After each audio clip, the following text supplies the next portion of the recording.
আল্লাহ পরকালে পার করাতে পারেন, অমুকও আমাকে, অমুক মৃত মানুষও পার করাতে পারে, কি হবে? আল্লাহ ছাড়া অন্য কারোর জন্য কেউ যদি সেজদা করে কি হবে? আল্লাহ ছাড়া অন্য কারোর জন্য নজর মানত করলে কি হয়? তো বুঝতে পারলাম শিরকের পাপ ছাড়া অন্য যে কোনো পাপ আল্লাহ পাক যাকে ইচ্ছা মাফ করতে পারেন। ইন্নাহু মা ইউশরিক বিল্লাহ ফাকাদ হারামাল্লাহু আলাইহিল জান্নাহ ওয়া মা'ওয়াহুন নার ওয়া মা লিয-যালিমিন মিন আনসার। যে আল্লাহ নিশ্চয়ই যারা আল্লাহর সাথে শিরক করেছে এদের জন্য আল্লাহ পাক জান্নাতকে হারাম করে দিয়েছেন আর জাহান্নাম অবধারিত করে দিয়েছেন, জালেমদের জন্য কোনো সাহায্যকারী নেই। ওই যে মেরাজের রাতে আল্লাহ পাক বললেন যে তোমার উম্মতের মধ্যে কেউ যদি শিরক না করে মারা যায় আমি তাকে মাফ করে দিব। তাহলে ওই যে বেশিরভাগ মানুষ জাহান্নামে যাচ্ছে কোন পাপের কারণে ভাই? শিরকের পাপের কারণে। এটা বুঝতে পারছেন এখন? আচ্ছা, তার মানে আমাদের সবচেয়ে বেশি সতর্ক থাকতে হবে কোন পাপের ব্যাপারে? শিরকের পাপের ব্যাপারে। এখন আমার প্রশ্ন যে শিরক কাকে বলে সবাই জানি কি না? কত ভাবে শিরক হতে পারে কে বলতে পারবেন? আচ্ছা বলেন, তাওহীদ কয় প্রকার বলেন? তাওহীদ কয় প্রকার? 3 প্রকার। কে বলেছেন? মাশাআল্লাহ, 100 টাকা পুরস্কার আমার পক্ষ থেকে। পড়ে নিয়েন, অবশ্যই নেবেন। তাওহীদ কয় প্রকার? 3 প্রকার। 1 নাম্বার কি? তাওহীদে রুবুবিয়্যাত। আগে কি? তাওহীদ রুবুবিয়্যাত। 2 নাম্বার তাওহীদে উলুহিয়্যাত। 3 নাম্বার তাওহীদে আসমা ওয়াস সিফাত। নতুন শুনছেন আজকে? সুবহানাল্লাহ। কেমনে শিরক থেকে বাঁচবেন যদি তাওহীদ না জানেন? একটা বইয়ের নাম বলছি কিতাবুত তাওহীদ। কি নাম?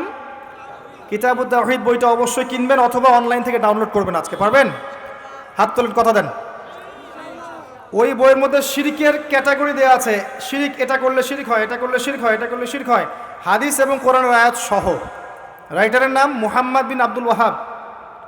আমি ওয়াহাবি বানাচ্ছি না আপনাদেরকে। ওনার একটা বই আছে কিতাবুত তাওহীদ, এবং এই বইটা অনেক পাবলিকেশনসই কিন্তু প্রচার করেছে, মানে প্রকাশ করেছে। বাংলা বাজারে যান পাবেন। যেটা আপনার কাছে ভালো মনে হয় কেনেন। ওখানে শিরকের অনেকগুলো ক্যাটাগরিজ আছে। এটা এটা এটা এটা করলে শিরক হয়। এই শিরকগুলো জানবেন, আল্লাহর ওয়াস্তে নিজে এবং পরিবারকে বাঁচাবেন।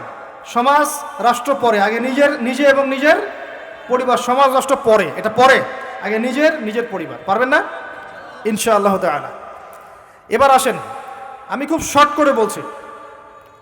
একমাত্র আল্লাহ রাব্বুল আলামিনকেই সৃষ্টিকর্তা, পালনকর্তা, রিজিক দাতা, সন্তান দাতা, ভালো মন্দের মালিক, বিধানদাতা, ইবাদত পাওয়ার মালিক, সেজদা পাওয়ার মালিক, দোয়া পাওয়ার মালিক, কুরবানি পাওয়ার মালিক, নজর মানত পাওয়ার মালিক, সমস্ত রকম ইবাদত, ভয়, ভালোবাসা পাওয়ার মালিককে কে বলে?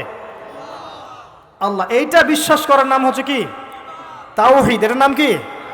একত্ববাদ। সব কিছু কোত্থেকে হয়? সব কোত্থেকে হয়? নাকি অন্য কোথাও থেকে হয়? না সব কিছু জাতিসংঘ থেকে হয়? সব কিছু জাতিসংঘ থেকে হয়? কোত্থেকে হয়? এখন বিশ্বের সব কিছু ওখান থেকে হয়, সব ওখান থেকে হয়। আল্লাহ থেকে সব কিছু হয়। এই কনসেপ্টের নাম কি? তাওহীদ, একত্ববাদ। এখন কেউ যদি বিশ্বাস করে যে আল্লাহ বলতে কেউ নাই, শিরক হবে। কেউ যদি বিশ্বাস করে আল্লাহ আছেন, আরো ইলাহ আছে, কি হবে? শিরক হবে। কেউ যদি মনে করে আল্লাহ পরকালে পার করাতে পারেন, অমুকও আমাকে, অমুক মৃত মানুষও পার করাতে পারে, কি হবে? আল্লাহ ছাড়া অন্য কারোর জন্য কেউ যদি সেজদা করে কি হবে? আল্লাহ ছাড়া অন্য কারোর জন্য নজর মানত করলে কি হয়? আল্লাহ ছাড়া অন্য কারোর জন্য কুরবানি করলে কি হবে? আল্লাহ ছাড়া অন্য কারো নামে কসম করলে কি হবে? তাকদীর, ভাগ্যকে অস্বীকার করলে কি হবে? আল্লাহর হালালকে হারাম করলে কি হবে? আল্লাহর হারামকে হালাল করলে, এই সমস্ত কাজ আল্লাহ ছাড়া কেউ সন্তান দিতে পারে বিশ্বাস করলে কি হবে?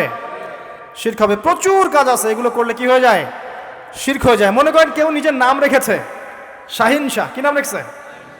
নামের মানে হচ্ছে রাজাধিরাজ। শাহিন শাহ মানে কি? কারো নাম আছে এখানে শাহিন শাহ? আছে নাকি? রাজাধিরাজ শাহিন শাহ মানে কি? এই নাম শিরক। এই নাম কি? শিরক। নামেও ব্যাপার আছে। নাম রাখতে হবে এমন যেটা তাওহীদপূর্ণ নাম। আব্দুল্লাহ, আল্লাহর বান্দা। নামের মধ্যে বিনয় আছে না? তাওহীদ আছে না? আব্দুর রহমান, আর রহমানের বান্দা, নামের মধ্যে তাওহীদ আছে না? বুঝবেন, ভালো করে বুঝবেন।